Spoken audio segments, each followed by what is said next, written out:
The Geek Speak Show here at WonderCon 2018. Now I have some stuff for you guys to geek out about, right? With a composer. His name is Jeff, and let him know. Let him know what you do, Jeff. Well, I write music. You write music? I write the music for a couple of shows and some video games. And Some little stuff. Let them know what little stuff you write stuff for. Star Trek Discovery, Legion. I did Fargo. I did a little video game called What Remains of Edith Finch, which was a lot of fun to do. And you know, I really enjoy writing music, so I get to have fun. Guy writes music for all the stuff you guys geek out about. Now, let's get back to Star Trek Discovery. Sure. Uh-huh. Composing something for, that Star Trek has that iconic theme. How is it knowing you're going to go in there and you're going to recreate that stuff? Terrifying. It's terrifying. The idea wasn't to try to recreate what had already been done. The idea was to find our own unique identity and have it still sound relatively familiar to audiences.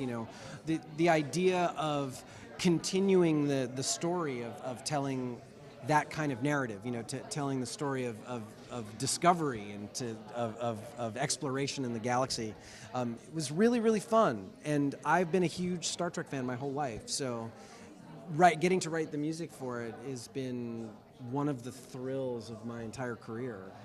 So Jeff, you got it made that. Hey, I composed for Star Trek. Huh? Yeah, that's right. I have that. I can say that. Yeah, now. you could say that.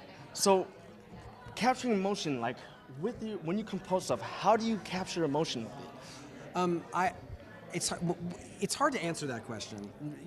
One of the things I do, I think, is enjoy writing music that has an emotional center. Yeah. And I tend to want to write music about how the people on screen are feeling rather than what they're doing on screen. And I think that is something that separates this version of Star Trek from other versions of Star Trek in terms of how the music is played. Nice. And I think also in terms of how the story is told. We tell stories that are a lot more character-based and a lot more really telling the story of how the characters intertwine with one another and how they react to one another and how they feel about one another. So, I watch an episode. I try to see like what it is that I'm feeling from what they're doing on screen and what it is they would probably be feeling, and write from that point of view. It's all about point of view. Nice. And it really is trying to find whose story is being told and at what time, and that's what I'm there to try to help convey. That's great. That's great work. So, getting with us geeks, we like to get on the technical side. What kind of editing software? How do you compose your music? Well, I compose a lot with pen to paper, and then end up in a studio with 75 musicians and an orchestra. Oh, nice. And we decided to do that for Star Trek because it sort of follows in the history of the way the Star Trek scores have been done in the past. A lot of the scores have been done with live orchestra, and I think it was really important to really embody the emotional impact of the score. Oh, that's perfect. Is to have real people with hands on real instruments. Nice. And that's a really important part of it. So yes, you're controlling 75 people and getting it all in there, huh? That is true. That's great. That's great stuff. So before we get out of here, let them know where we can find you.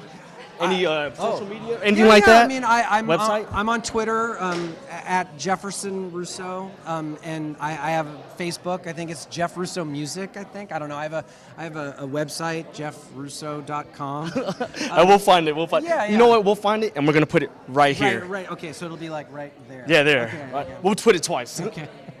Well, thanks, Jeff. Hey, Jeff's living the dream. Woo-hoo. All right, Jeff. I'll see you. Thanks.